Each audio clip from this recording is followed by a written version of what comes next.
Oi, pessoal. Boa tarde, tudo bem? Eu sou a Cibele. Queria agradecer a presença de todos, assim, todas as vezes que eu venho aqui a Junqueira, eu encontro pessoas muito queridas, além daquelas com as quais eu trabalho, que me convidaram gentilmente para participar do debate. Enfim, muito impactante o filme da Estamira, né? Eu não sei se vocês já conheciam essa obra. Eu já tinha ouvido falar, e aí eu e Lohane, que é minha aluna debatedora aqui, ela vai se apresentar logo mais, assistimos o filme essa semana para poder participar da atividade, e eu confesso para vocês assim, que eu tenho a sensação de que o futuro está sempre repetindo o passado, né? Porque a gente tem que considerar que esse documentário é um documentário de 2004. Depois que eu terminei de assistir, né, comecei a ter algumas reflexões assim, sobre a trajetória da Estamira, né? Eu tive curiosidade de saber depois o que aconteceu com ela, né? E o que aconteceu com o lugar que ela tinha como uma referência de trabalho, de lar, que é o lixão de Gramacho, né? E aí descobri, assim, nas pesquisas hoje na internet, que ela faleceu em 2011, né? Acabou sendo negligenciada mais uma vez pelo Estado, né? Porque teve uma ferida que foi maltratada, ficou 2 dias à espera de atendimento num hospital no Rio de Janeiro, e faleceu em razão de uma sepse, né, uma infecção generalizada. Então, mais uma vez, uma negligência, uma violência, entre as tantas pelas quais ela passou durante a vida, né? E o lixão de Gramacho, esse lugar que parece que é uma referência orgânica para ela, né, de acolhimento, de lar, de identificação, né, de lugar onde ela talvez pudesse ser e estar sem ser julgada pelas pessoas, né? Ele foi desativado em 2011, ele virou um aterro sanitário, depois foi desativado pela Prefeitura do Rio de Janeiro, chegou a ser conhecido como o maior lixão a céu aberto da América Latina, recebendo 8.000 toneladas de lixo por dia. A Prefeitura fez um conjunto de promessas, né, porque na ocasião, em 2012, estava para acontecer a Rio+20. Então, eles desativaram Gramacho, fizeram muitas promessas para as pessoas que viviam no lixão, né? Nós também sabemos que tem as política de resíduos sólidos nacional, né, que também já previa gradativamente no Brasil todo a desinstalação dos lixões, né, a erradicação dos lixões. E aí, o que acontece é que 1.700 pessoas foram indenizadas. A Estamira já tinha falecido nessa época, né? Mas as promessas que o governo carioca fez para aquelas pessoas, né, do Jardim Gramacho, que ficavam ali no entorno, não foram cumpridas, né? Entre elas, fazer com que essas pessoas pudessem trabalhar na condição de coletores de material, criação de usina de biogás, e também centros, né, de coleta e reciclagem. Então, o que aconteceu foi somente a indenização. Hoje eles são lá no entorno, né, eles reflorestaram o lugar, no entorno moram 40.000 pessoas que estão completamente na mesma condição, só que fora do lixão, né, praticamente, porque não tem acesso a saneamento básico. Há crianças, há famílias com muitas crianças em situação muito precária. Então, por isso que a primeira impressão que eu tive, assim, foi que a gente está sempre, parece que, discutindo o passado, né? Porque são 20 anos que nos separam, essa data da data do lançamento do documentário, e nós estamos sempre olhando para esses cenários, né? E vendo a condição humana parece que patinando nessa impossibilidade de mudar, de sair desse vazio, desse inferno, dessa precariedade que né? Mas, enfim, então é um documentário bastante chocante, né? Tem muitos aspectos. Um que me chamou a atenção, assim, só que eu não quero me estender demais, mas ela também é uma mulher que passou por muita violência durante toda a sua vida, né? Então não dá para não falar do recorte de gênero, né? Porque ela foi violentada em todas as situações, todos os momentos da vida, por familiares, por outros homens, e essa violência foi permanecendo, né?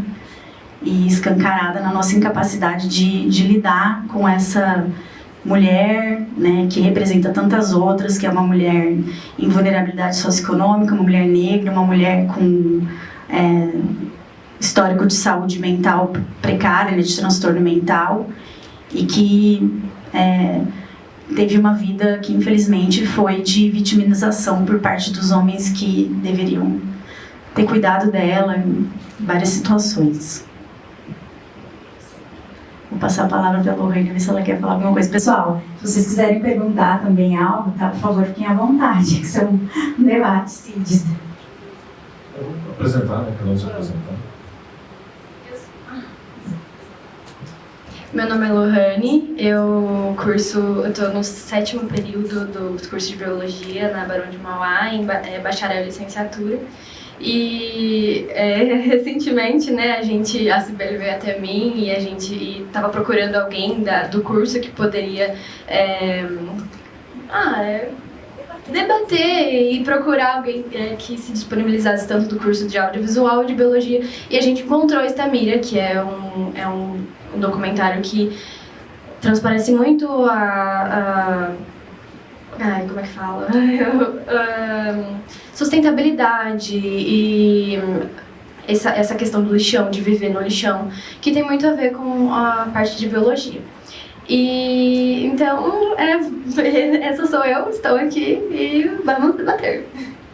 Bom, meu nome é Júlia, eu sou de Pitangueiras. Eu sou formada em teatro e atualmente estou no 1º semestre de produção audiovisual na Barão de Mauá. Isso. Esse é o primeiro Cine Barão que eu estou participando, tipo, como debatedora, mas eu já assisti o anterior. E eu acho que a gente encontrou o documentário perfeito para juntar as duas matérias. Podia chamar uma pessoa de psicologia também, né? Aí fechava, né? Eu sou o professor Cid Machado, do curso dos cursos de comunicação, né, da Barão de Mauá, publicidade, jornalismo e produção audiovisual. Estamos aí, então, para falar também da parte do filme em si, né, tecnicamente, como ele se desenvolve, o histórico do diretor também. Então, isso que a gente vai estabelecer o debate aqui. Acho que a gente podia começar pela temática, né, Sibeli? Por favor. Falar um pouquinho de sustentabilidade ou insustentabilidade, né? Alguém tem alguma questão, assim, também, que quer já compartilhar? Não? Bom, então eu vou falando, né? E você também, Lohane.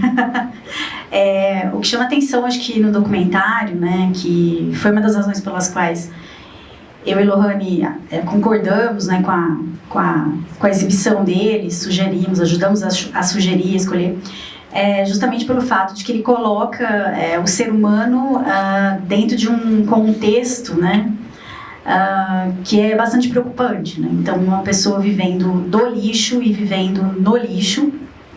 Hoje não hoje a gente encontra menos pessoas, né, menos famílias vivendo nos lixões, até porque é proibido, né? A gente teve mudança na legislação ao longo dos anos aí, desde a época que o documentário da Estamira foi filmado, né? O Marcos Prado acompanhou a vida dela, mas é um sintoma, né, de uma sociedade em que a gente tem conduzido muito mal a forma como a gente se relaciona com o planeta, né, falando em termos mais de sustentabilidade, de vida, de questão de sociedade, né, porque ali onde ela tem um momento que ela fala no filme, né, que me chamou bastante atenção, que ela fala assim, aqui a gente tem o resto e a gente tem o descuido, né.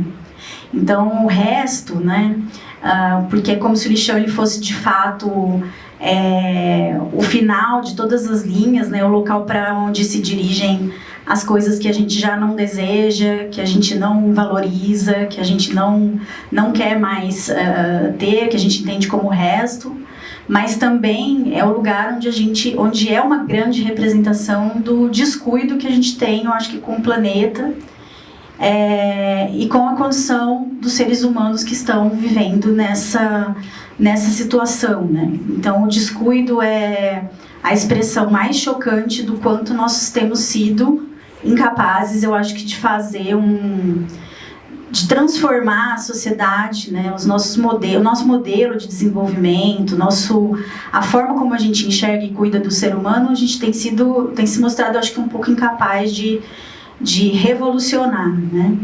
E como é um documentário ainda que foi lançado em 2004, né, volto a falar que esses 20 anos, assim, tanta coisa foi acontecendo, foi sendo proposta em termos, eu acho que, de legislação. As discussões, né, elas se tornaram, na parte ambiental, bem mais frutíferas, mas ainda é um problema que nos acomete, né? Então, a gente não deixou de lidar com a mesma problemática tantos anos depois da Itabira ter vivido e trabalhado lá no lixão de Gramacho, né? E uma expressão também, esse lixão de uma sociedade que a gente assim, onde nós mediamos demais as nossas relações e valores, né, pelo consumo, né? Então, o lixão é o lugar onde acho que talvez a gente possa nos enxergar, né? É o resto de todos nós que está ali, né? Agora, o que é preocupante é porque nesse resto, né, nesse lugar do descuido, onde aparece o descuido, estão as pessoas, né? Então, isso é uma coisa que me chamou muita atenção. Oi, pode falar? Lógico. Vou pegar o microfone só porque está gravando.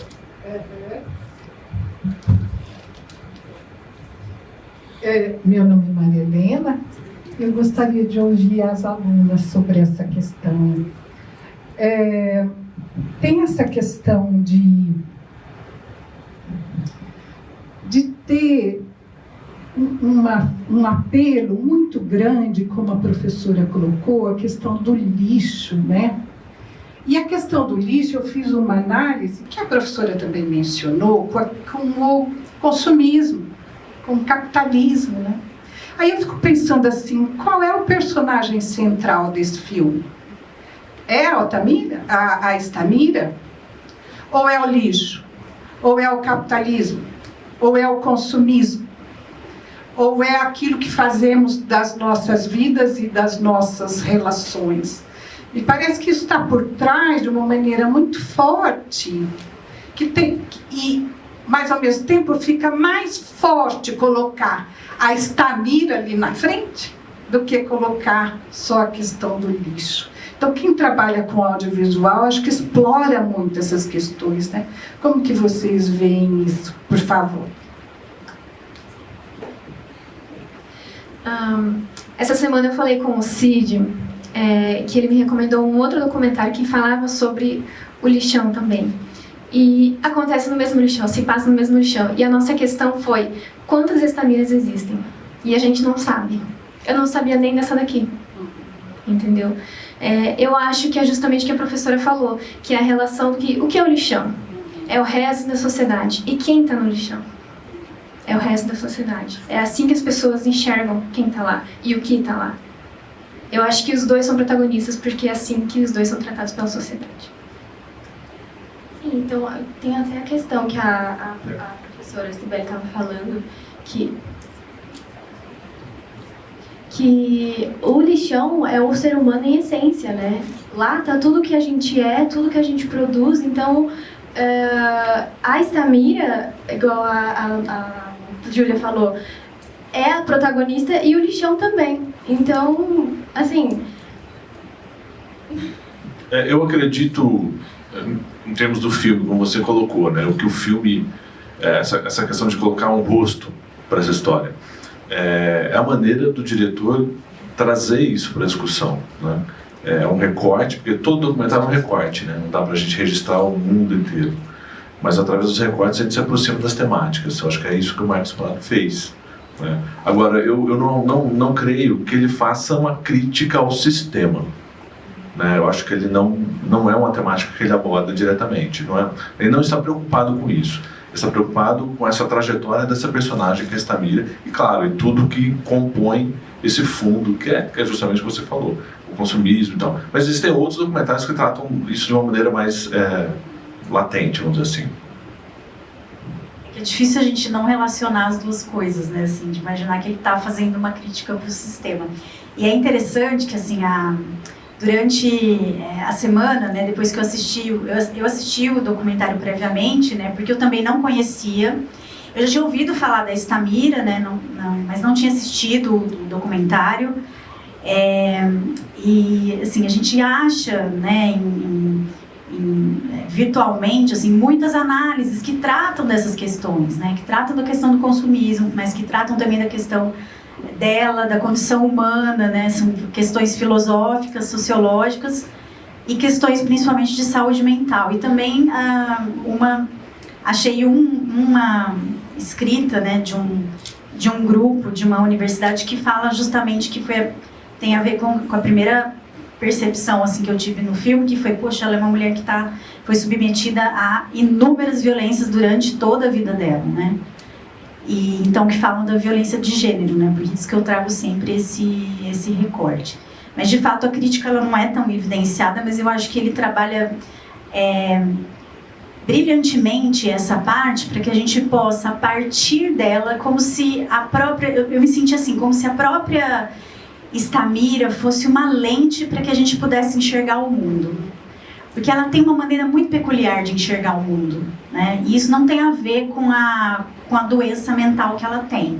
Ela foi diagnosticada, né, com uma doença mental, mas ela tem uma sensibilidade, assim, uma capacidade de olhar para o mundo, de se revoltar contra ele, e ao mesmo tempo se colocar como um agente de mudança, como alguém que carrega uma missão, né, para com esse mundo, de revelar a verdade, né, que ela tanto fala, assim. Então a impressão que eu tive, assim, que a gente se veste, assim, com todo o respeito, né, a gente se veste de Estamira para enxergar o mundo com a lente dela, com o olhar dela, né. E talvez seja isso que o diretor, que toda, né, a produção do documentário tenha, pelo menos para mim, assim, me inspirado, né? Então, assim, tente olhar o mundo como ela enxerga, né? Ele constrói o filme dessa maneira. Exatamente. E é um excelente exercício de empatia, porque você nem se pega... Você não se força a fazer esse exercício, é como se fosse uma coisa muito natural, né? Então, assim, tô enxergando o mundo pelos olhos dessa mulher, pelas vivências que ela teve, pelas experiências pelas quais ela passou, pelas violências às quais ela foi submetida. Então eu tive muito essa sensação, assim, de querer entender o que ela está falando a partir, como se ela fosse mesmo uma lente, assim, né? Então isso eu acho que foi uma coisa que me sensibilizou bastante, né? E, assim, nos faz pensar sobre a condição humana, né? Todo momento a gente fica pensando assim, o que nós estamos fazendo conosco, né? Como nós estamos fazendo... Pode parecer meio clichê, assim, mas nós estamos pensando em desbravar outros planetas, né? Mas a gente não conseguiu ainda deu conta do nosso ainda superar esse modelo de segregação, esse modelo de dificuldade, né, de incluir as pessoas, de efetivar políticas, né? Porque ali a gente está falando de um problema que é macroestrutural, né? Então, se a gente está falando quer dizer, a gente não consegue acolher as pessoas que estão, como ela disse, né, no filme tantas vezes, no transbordo, né? A gente não conseguiu ainda fazer com que essas pessoas saíssem dessa sistemática, né? Enfim.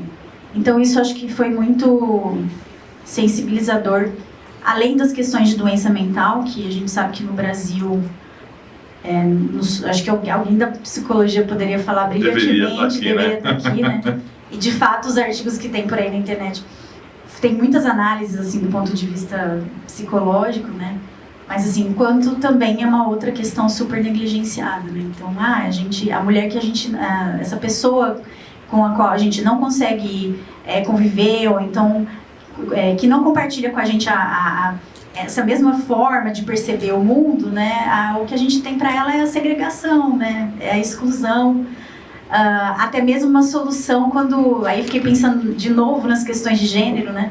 Uma solução até mesmo para aquele para aquele marido que é incapaz de cuidar dessa mulher, de acolher essa mulher, né? Depois de tantas violências pelas quais ela passou. Foram 2, né? 2, exatamente. Então, qual que é a solução? Vamos internar essa mulher, né? Nós não queremos ela por aqui. O que aconteceu com a mãe dela e depois o marido dela queria, mas por conta de todo o histórico dela, a filha entendeu por bem que isso seria algo muito ainda mais traumatizante para a mãe, que já tinha a história da própria mãe internada lá em Engenho de Dentro.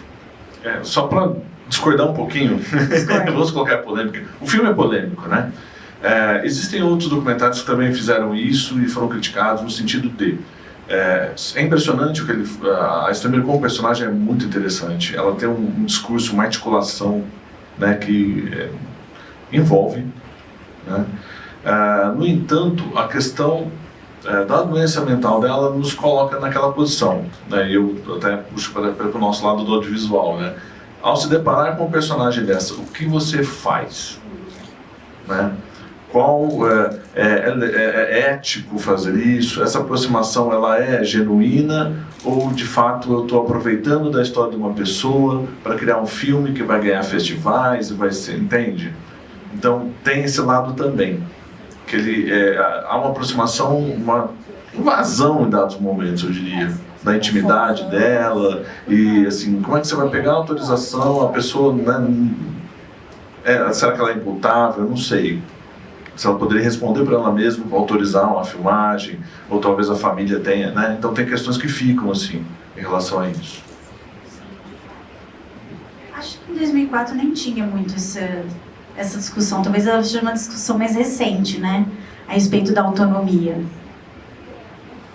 Uma coisa que você falou que eu fiquei pensando agora é que esse filme ganhou prêmios. E ela morreu no lixão. Entendeu? Basicamente isso que você tinha falado. Isso me deixou muito reflexiva, muito. Complementando isso que você falou, Júlia, é o seguinte, uma coisa que me impressionou também assim, é que a trajetória estética desse filme é a seguinte: o Marcos Prado, antecipando, né, falando de diretor, ele é formado em cinema no Rio de Janeiro, na PUC, depois ele foi estudar fotografia em Los Angeles, eu acho, e aí ele virou fotógrafo, e aí depois ele foi fazer filmes e tal. Então ele fez um ensaio lá em Gramacho, por vários anos. Ele fez, acho que, 8 anos de ensaios em Gramacho. Aí ele foi conhecendo os personagens e lá ele identificou a Estamira, que está no livro. Ele tem um livro que é um ensaio sobre Gramacho e as pessoas que vivem no lixo, né? É a partir dali que surgiu a ideia do documentário. Então dali ele fez o documentário e depois do sucesso do documentário, ele fez um outro livro sobre o documentário. Então são frames do documentário que ele traz outra discussão da sustentabilidade, traz várias pessoas para discutir isso com ele, com as imagens do filme dele. E me chocou ver como justamente a sociedade organiza, como a elite também resolve esse olhar de cima para baixo. Que é isso, é um olhar de cima para baixo. Uma classe vendo a outra, como a gente viu nos momentos da história do cinema brasileiro. Mas ele fez esse livro, e esse livro tem uma edição de luxo, e a capa do livro é feita de plástico de lixo preto. Então há uma estetização desse dejeto, toda essa temática, que assim, é complicado.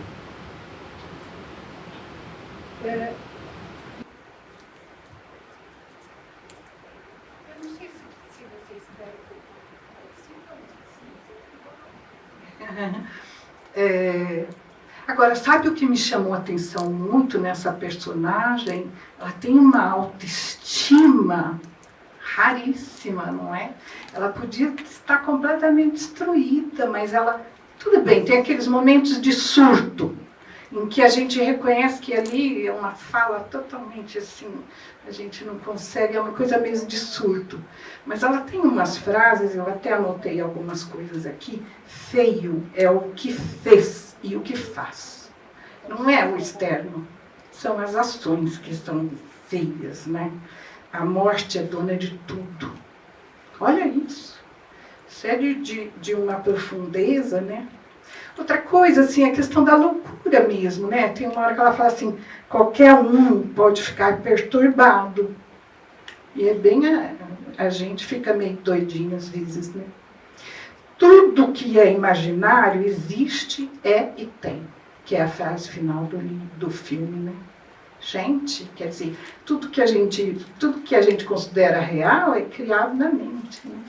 Então, como essa questão dessa autoestima, isso que eu queria que vocês abordassem um pouquinho, se possível, talvez alguém da psicologia, né? Pois é, professor.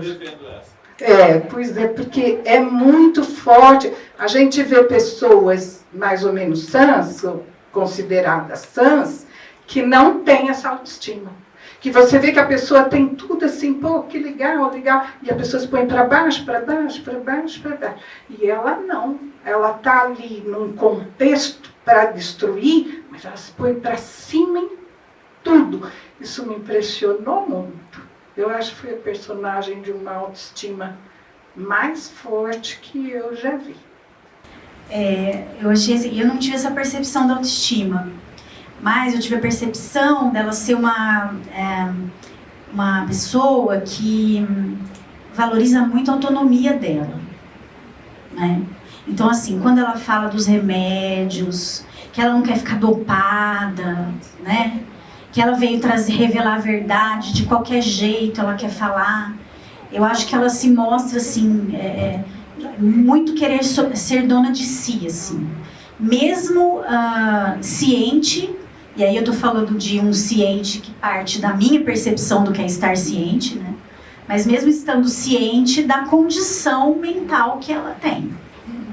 Então eu assim, não percebi uma autoestima, mas assim, eu acho que ela luta muito assim para se manter autônoma, né? E de fato ela é.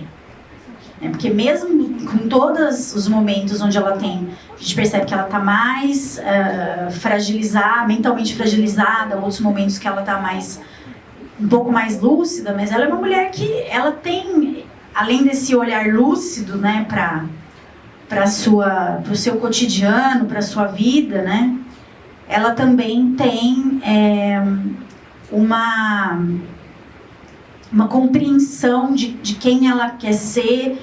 Ela consegue fazer as coisas, ela vive, ela tem a casa dela, ela tem orgulho da casa, ela fala que ela gosta da casa, ela criou os filhos, que ela criou os filhos, exatamente, né? Enfim, então é isso. Eu acho que a questão da autoestima vem até por causa que ela é um lugar que ela gosta. A gente vê várias vezes no documentário ela falando que ela ama isso aqui, que ela ama estar lá, que talvez é um raciocínio meu. Talvez ela tenha se encontrado através de tantas coisas que ela sofreu na vida, de tantas dificuldades e traumas que ela teve. Talvez lá ela tenha encontrado um lugar de segurança, um refúgio, onde ninguém tratava ela mal, ela tinha amigos, ela convivia com os cachorros, ela convivia com as pessoas que também estavam na mesma situação que ela.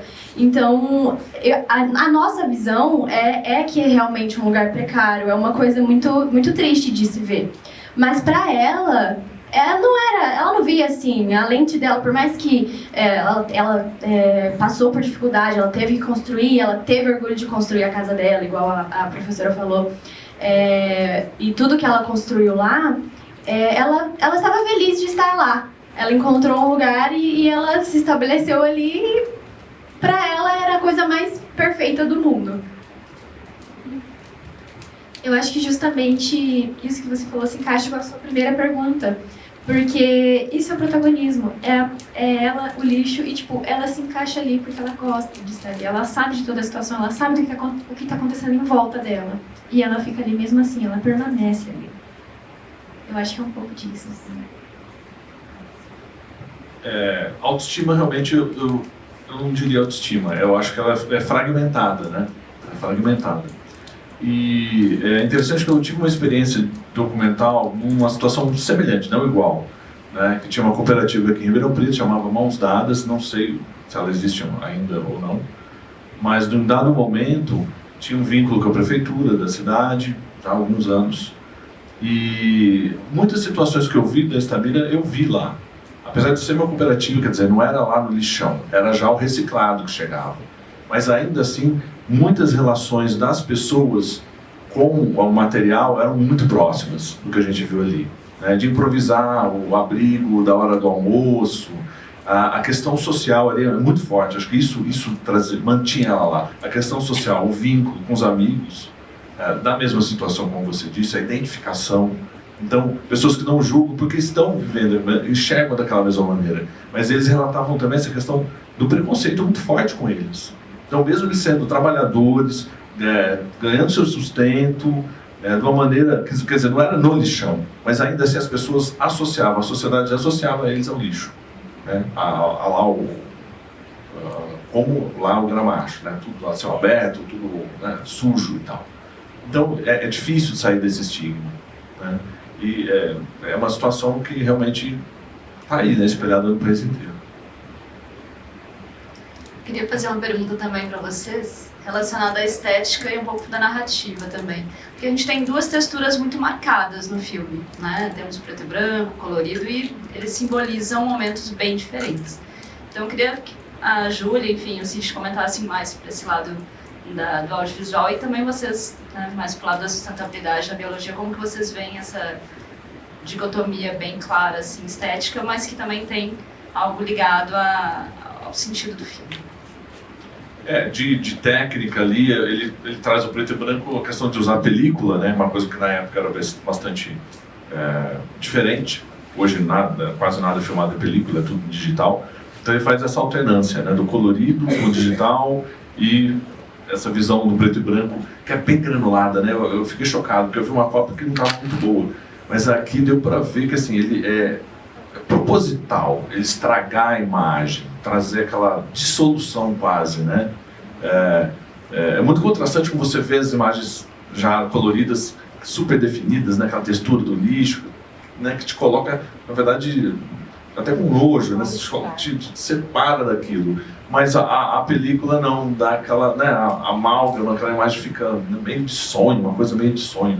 Só que ao mesmo tempo, acho que o registro dessa câmera granulada e de sonho, dissolvida essa imagem, registra talvez a realidade, uma terceira pessoa ali, uma visão de realidade, e o colorido, acho que é do universo da Estamira, esse universo pessoal dela, das viagens dela, das posições dela, que a Estamira é mítica, né? Ela é mística, ela é mítica. E o diretor aproveita isso, essa característica da personalidade dela, para criar, na verdade, é quase um filme bíblico, entendeu?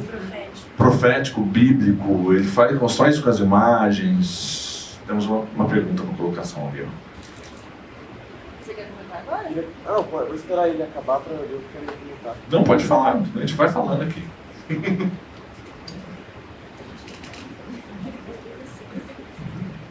Boa noite, meu nome é Rafael Andrade e eu acho que uma questão que é relevante nesse documentário, que não é tão abordada em outros sobre lixo, também sustentabilidade, que nem o Lixo Extraordinário ou Ilha das Flores, por exemplo, é a questão da religião, que ela se sentiu abandonada por Deus e meio que se tornou a sua própria divindade.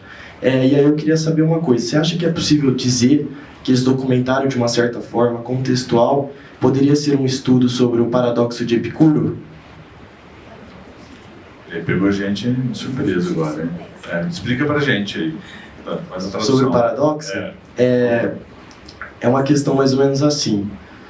O mal existe no mundo e de que forma Deus pode interferir sobre ele? Se Deus é bom, por que ele não interfere no mal? Eu acho que isso é muito relevante dentro desse documentário, na visão dela, né, que se considera até como Jesus em alguns pontos. É mais ou menos isso. Tá, o que eu vou poder dizer a partir da ciência. Eu não posso falar sobre a religião porque, efetivamente, eu não sou sacerdote. Né? Mas, de qualquer forma, é comum no tipo de problema mental que ela tem, esse tipo de relato, entendeu? Porque é essa dissociação com a sociedade, né? Tudo que ela sofreu, a maneira como a pessoa consegue se manter respirando de pé, não ter se matado, é dessa forma, criando personalidades e essa importância divina mesmo, né? Eu acho também, aí é uma visão muito particular, né? Mas eu acho assim que isso também, em alguns momentos, ela é o que a gente tem vontade, tem hora, né? A gente se revolta mesmo. A gente quer dizer, olha, tô cansada disso, vai para todos os lugares, enfim. E ela fala mesmo, assim, né? Sem filtro. E sem filtro, exato. Como é que ela fala? O contrário do esperto, né? O esperto ao contrário. O esperto ao contrário. O poderoso ao contrário, exatamente. Ela tem uns trocadilhos excelentes. O trocadilho, a origem do mundo, é mesmo. Nossa, será que a gente fala isso? Eu achei, assim, vou contar uma coisa muito particular. Assim, uma amiga minha hoje veio me prestigiar, né? E ela fez recentemente uma viagem, nós gostamos muito de museus e de pinturas e tudo mais, e a gente discutiu sobre uma obra, né, de um pintor chamado Colbert, que chama A Origem do Mundo, né? Não sei se você já... Para a maioria, assim, quem não sabe, ele pinta uma mulher com as partes íntimas de fora, né? E ele chama isso de origem do mundo.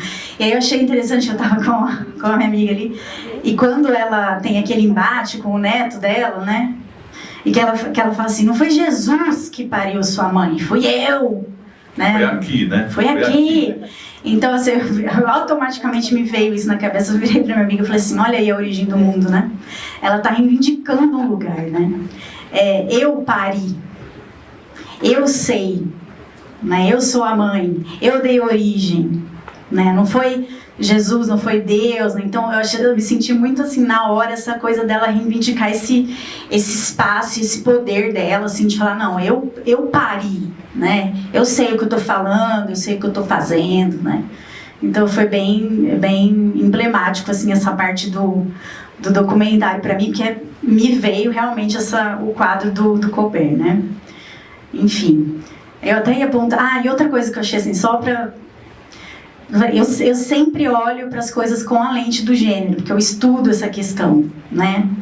E eu acho que tem muitos momentos do documentário que eu sinto que esse esbravejar com Jesus e com Deus, ela está esbravejando com todos os homens que a violentaram durante a sua vida. Eu tenho a impressão que ela está falando de todos. Então ela está pondo essa revolta para fora. Então é o avô que a violentou, que a prostituiu, os maridos que ela não teve, que não puderam prover para ela um casamento feliz, né, seguro, enfim. Então às vezes eu tenho essa impressão que ela está falando assim, essa raiva ela está falando de todos. Mas eu acho que fica claro. É particular, mesmo. né? Não, eu acho que não é particular, não. Eu acho que fica bem claro isso. E ela não está errada, né? Nenhum ponto ela está errada nesse sentido. Eu acho que isso confirma a fala da Cibele, porque tem um momento no documentário que ela fala que Deus é esse, Deus estuprador, Deus não sei o que, Deus... Ela fala que rouba, que estupra, que não sei o que, e ela fala realmente de todos, é como se ela estivesse voltada para todos os homens, todas as pessoas que fizeram mal para ela. E aí tem outra parte também que a filha dela fala pro produtor, né, pra câmera, que no momento que ela estava sendo estuprada pelo moço que ela passou na rua e que o moço abordou ela nas falas do moço ela fala que ele falou assim, ela fala, pelo amor de Deus, para, e ele, que Deus, esquece Deus. E eu acho que com o tempo, com os traumas, com tudo que ela foi vendo de Deus, e a outra filha dela fala que ela perdeu a fé, foi em razão disso, porque ela foi perdendo tanto, foi traumatizando tanto, e isso foi ficando tanto na cabeça dela, e os traumas, os problemas mentais que ela já tem foram se agravando, e eu acho que isso refletiu muito no que ela acreditava sobre Deus. Então, eu acho que isso que você falou faz muito sentido. Uma outra coisa que eu lembrei também, que me impressionou no final, que mais uma vez ela sofreu uma violência que talvez mais imperceptível aos nossos olhos, mas, em nome de Deus, o filho dela a abandonou. Então eu não vou na casa da minha mãe, porque eu entendo que a minha mãe é possuída por uma entidade maligna, Então, ele submetia ela. né? Então, mais uma vez, uma violência nesse sentido. Assim, porque apesar da condição da Estamira, as filhas, principalmente a filha mais nova, percebe-se nitidamente que tem uma relação de muito apego com a mãe, né? Por conta também daquela questão do... foi criada por outra e queria voltar para a mãe, ao mesmo tempo sabia que como falo, a noção, né, do abandono, da rejeição é muito forte na gente, né? Não poderia ter sido diferente nela. Então também pensei nisso. Falei, olha, o filho dela também numa posição submete ela. Dá pra ver que não é a primeira vez que eles estão discutindo, entende? Então ele, quer dizer, com o entender dele do que é, do que deve ser, ele submete ela à tortura. É tortura. Falar um tema que depois tem o neto também faz isso. Reproduz o que o filho fez também. Fica falando, né? Enfim, são coisas que são perceptíveis assim na trajetória dela. Então ela está esbravejando com razão. Bom, eu penso agora, por exemplo, na cena que você falou, em que ela foi estuprada e ela pediu para mim parar, pelo amor de Deus. Antes ela era uma pessoa religiosa, então ela acreditava em Deus. E depois ela escutou essa frase. Eu penso se tudo que ela reproduz, por exemplo, do que foi gravado, se tudo que ela reproduz, que ela diz, ela já não escutou antes. E ficou na cabeça dela, ficou martelando na cabeça dela.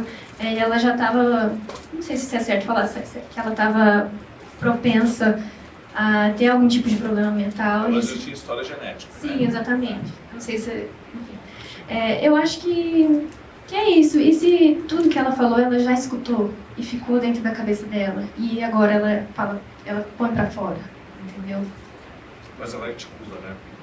Eu acho que ela pode ter ouvido, mas ela articula, né? Ela conecta as coisas. Dá pra ver que ela tem uma percepção crítica da sociedade, do que cerca ela. Apesar dos problemas que ela tem, né?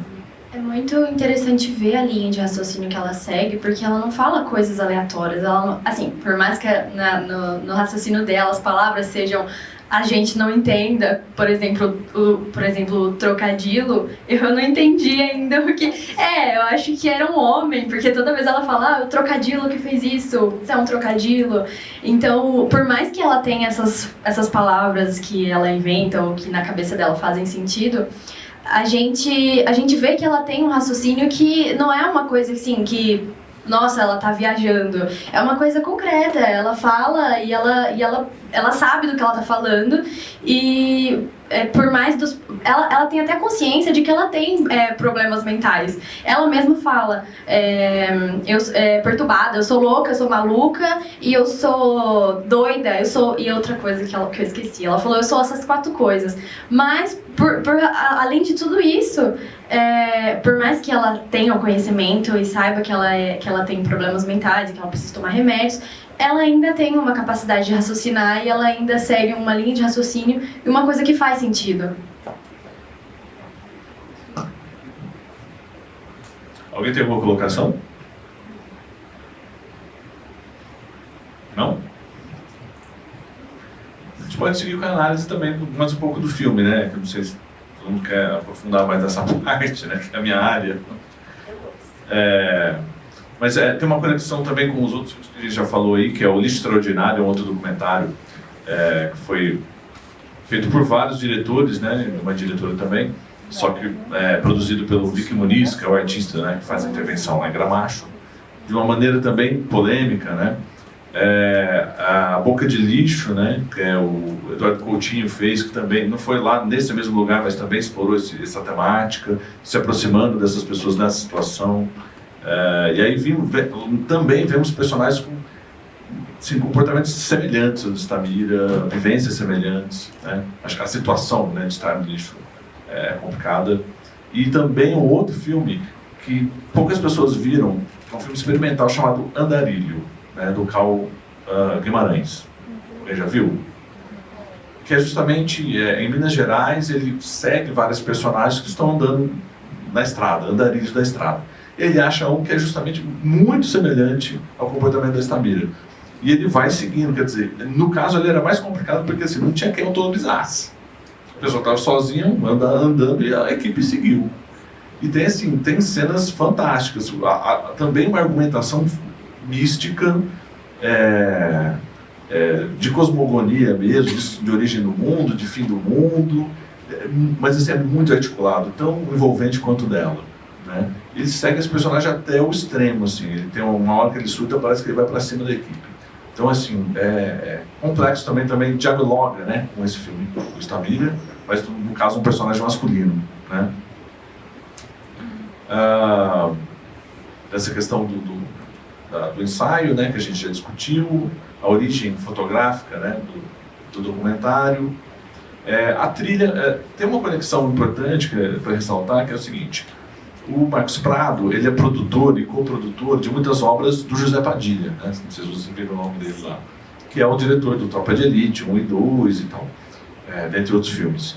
Então eles trabalham juntos há muito tempo, então eles têm uma sensibilidade semelhante também. Então a questão, até senti falta da coisa do sistema, porque o José Padilha é muito do sistema, né? De criticar o sistema, de trazer isso para a fala mesmo.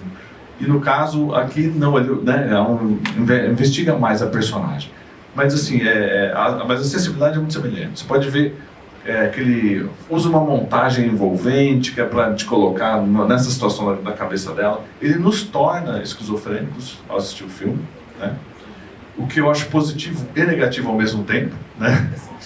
Porque você está manipulando a realidade, manipulando a personagem, ok, por um motivo de empatia, isso é bom, mas assim, ao mesmo tempo, você fica assim, nossa, qual que é o limite disso, né? É porque tem uma linha parece que tem uma linha muito tênue entre você não estigmatizar e estigmatizar. Exatamente. Né? Então, assim, por isso que debater os filmes, né, a gente acha que explorar essas percepções coletivamente é muito importante, né? Porque em alguns momentos, assim, eu sempre gosto de pensar a gente tem que pensar na obra quando ela foi feita, né? Em 2004, eu não sei como estava o nível dessas discussões, se elas estavam tão afloradas assim na sociedade, mas hoje são discussões que a gente vê até em rede social, né? A questão de saúde mental e tudo mais. Então, será que a Stamira hoje, a construção da narrativa, da imagem que ele faz dela, será que seria mais estigmatizante ou não, né? Ou pelo perfil não sei, a maneira como as pessoas têm pensado na atualidade, né? Os filtros com os quais elas têm olhado a realidade, será que a percepção seria, poxa, essa daí é uma doida de pedra e, enfim, tinha que estar depois de nós tivemos um sucateamento de políticas de saúde mental, será que era para a gente estar com ela de novo dentro de uma instituição ou não? Então, enfim, e até mesmo essa questão da religião, né? Porque atualmente a questão da religião tem sido muito parâmetro para muita discussão, né? Então, assim, imagina uma mulher de polarização, imagina uma mulher como ela, no nosso momento atual, falando que odeia Deus, que não gosta de Deus, que manda Deus, né, para todos os lugares e tudo mais. Então, é isso, né? E sabe uma outra coisa que eu lembrei, gente? Não ralhem comigo. Mas voltando na questão de gênero, me veio uma coisa na cabeça agora, que eu acho que é importante colocar. Ela tem esse agravamento, né, da psicose dela depois das violências que ela sofre, né? E eu não sei se vocês sabem, mas no Brasil e no mundo inteiro a gente tem dados, né, que demonstram que as mulheres são em decorrência da violência doméstica e familiar, a saúde mental das mulheres ela fica bem comprometida, tá? As mulheres são muito mais acometidas por esses problemas do que os homens. Então, mulheres que sofrem mesmo passam por situações de abuso, de violência sexual, elas desenvolvem inúmeros transtornos. Então, transtorno de estresse pós-traumático, perda de memória, quadros de ansiedade. É lógico que psicose, a gente está falando de um quadro muito mais grave, eu não tenho nenhuma competência e conhecimento profundo para falar sobre isso, mas fato é que eu também imaginei a Stamira dentro deste quadro, né? Do quanto as mulheres submetidas à violência, elas também têm impactos na sua saúde mental. Tá, esse dado é curioso e interessante, mas eu vou colocar uma outra perspectiva. Quando eu trabalhava em televisão, a gente foi fazer um documentário sobre andarilhos também, então uma experiência pessoal. E lá, no CETREM, por exemplo, né? Então a gente entrevistava essas pessoas, assim, a maioria era de homens. no caso dos andarilhos. No caso da Estamira, ela fixava lá. Mas esses que andam, tanto que o próprio filme que eu falei também era um homem, é muito comum essas figuras. Se você andar nas estradas, você vai ver essas figuras. Né? E assim, geralmente são homens e com histórico, geralmente, de bebida e de conflitos muito grandes familiares. Então, dificilmente você vai ver uma mulher andarilha. Então, é um dado complementar aí. É verdade.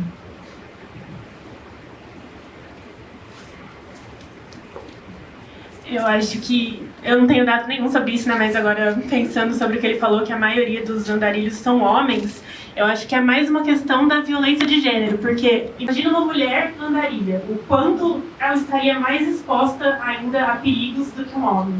Então, acho que tem a ver com isso, né? Tem mais andarilhos do que homens, do que mulheres. Com certeza, os espaços públicos não são acolhedores com as mulheres, né? São muito menos acolhedores. Muitas vezes eles são que praticam a violência e fogem, entendeu? Depois. É isso. Infelizmente. E aí, gente, mais alguma colocação? Acho que a gente pode encerrar, né? Considerações finais, então. Opa! Por favor. É o segundo evento de vocês de que eu participo. O primeiro foi o Ladrão da Luz Vermelha. E eu achei assim, a ideia toda, isso tudo que vocês fazem aqui é maravilhoso, sabe? Hoje eu vim aqui de passagem, eu vim organizar umas coisas com o pessoal da biblioteca, eu ia para outro lugar e para outro filme. E aí o pessoal, o Vinícius, me deu um toque que ia ter filme do Barão. Aí eu falei, pô, filme do Barão? Aí já mudei todo o meu esquema e fiquei. Agora, o que eu quero dizer é que eu sou muito fã desse esquema que vocês fazem, de aberto à comunidade, sabe? E de colocar alunos aí na frente, ai meu Deus, vão fazer pergunta e tal, porque é assim que a gente aprende, eu acho.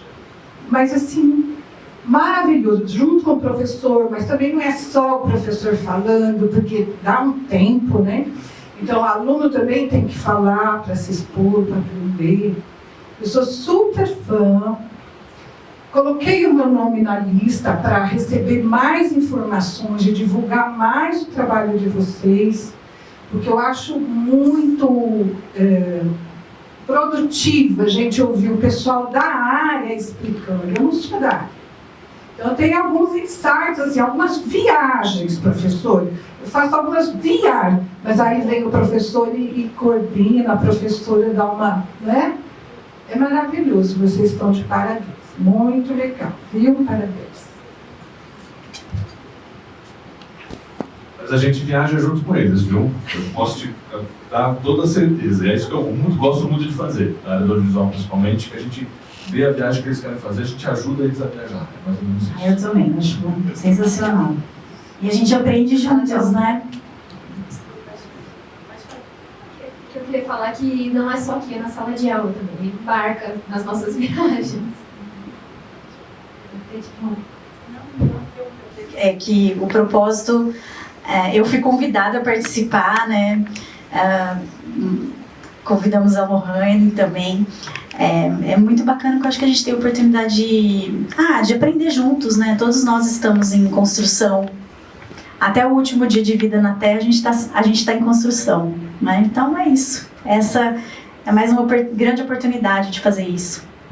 Eu fiquei muito feliz com o seu comentário, particularmente, porque é a primeira vez que eu tô aqui. Então, no começo, eu falei pra Sibeli que eu não sabia se eu tava tremendo de nervoso ou de frio. Então, é uma experiência muito legal, porque com o feedback de vocês, com o que vocês têm a dizer, a gente se sente mais segura também como alunas, porque com os professores do lado, claro, me ajudando a mediar, fica muito mais fácil conversar e depois se soltar e enfim, continuar conversando, e eu pretendo voltar. E vamos cobrar os outros que não vieram da sala, Ai, gente. de falar que porque eles perderam um grande evento.